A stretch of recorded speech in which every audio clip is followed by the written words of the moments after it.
What's up mga idol, magandang umaga. So ngayon ay April 29. So ngayon mga idol, ibibenta na natin ang ating manok sa halagang 2,000, 7 months old. Alright.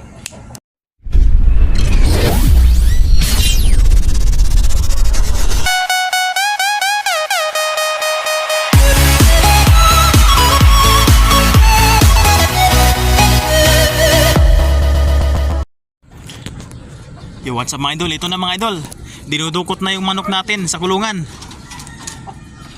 So finally mag 7 months mga idol, ibibenta na natin ang 2,000 sa kasama natin, taga Zamboanga rin. So totally mga idol, ang presyo dapat namin yan ay 2,500 dahil tropa kasama sa trabaho at kabarangay, kaprobinsya natin sa Zamboanga City. Ayan, ibibigay na natin ang 2,000 presyong kapatid. So ayan mga idol, ibenta na namin dahil yung anim namin na sisiw na 4 months old, malalaki na, medyo magasto na sa feeds. Ayan mga idol, meron pa sila ilalim nagtatago. Sana kayo, labas kayo. Yun, sa ilalim mga idol nagtatago. Malalaki na rin mga idol. At ipapakita ko rin sa inyo mga idol yung kapatid sa ibibenta natin ngayon. Ayan mga idol, kapatid yan, manok yan sa kapitbahay natin, napakalaki. Ito na mga idol, yung kapatid sa ibibenta natin ngayon. So ayan mga idol, malapit na rin yan mag-itlog.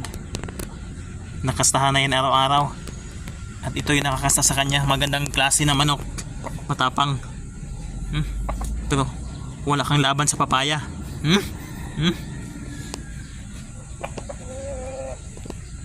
Mga idol, babalik tayo.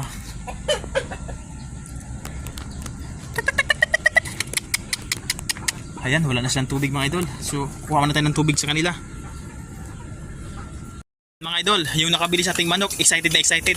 Pinaliguan muna. Ayan. Anong masabi mo sa manok na yan? Good. So, di nalugi, 2,000. Presyong kapatid. Ayan. Sana all naliligo. What's up mga idol, ito na ang tubig natin mga idol para sa ating anim na manok. So dito natin ilagay sa taguan nila. O yun sila sa loob. Oh, labas, inom.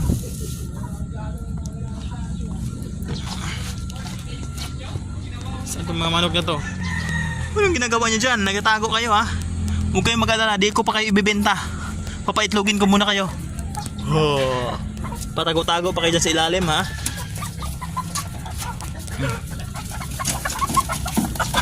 Halika. Ayan. Ito na lang mga idol, nag-isa nating lalaki sa anim na magkakapatid na manok natin, 4 months old. Ayan. Palaki natin ito mga idol. At yung 5 kapatid niya na babae, papaitlogin natin yung lahat. So mga idol, iiwan muna dito mga idol. Samahan ko muna siya magbili ng feeds sa palengke at uwi na rin ako. Ayan. So what's up, ito na mga idol, ang manok na ibibenta natin. Tapos na napaliguan sa may-ari. Ayan, fresh na at ngayon ibibilad muna daw niya sa araw para magiging healthy, patibay yung pangatawan.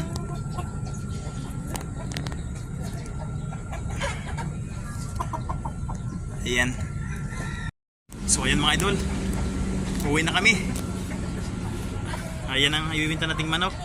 Samahan ko muna yung may-ari bagong may-ari ng manok natin bumili ng feed sa palengke. Alright, hanggang dito na lang muna. Maraming salamat sa iyong panonood. Alright, thank you.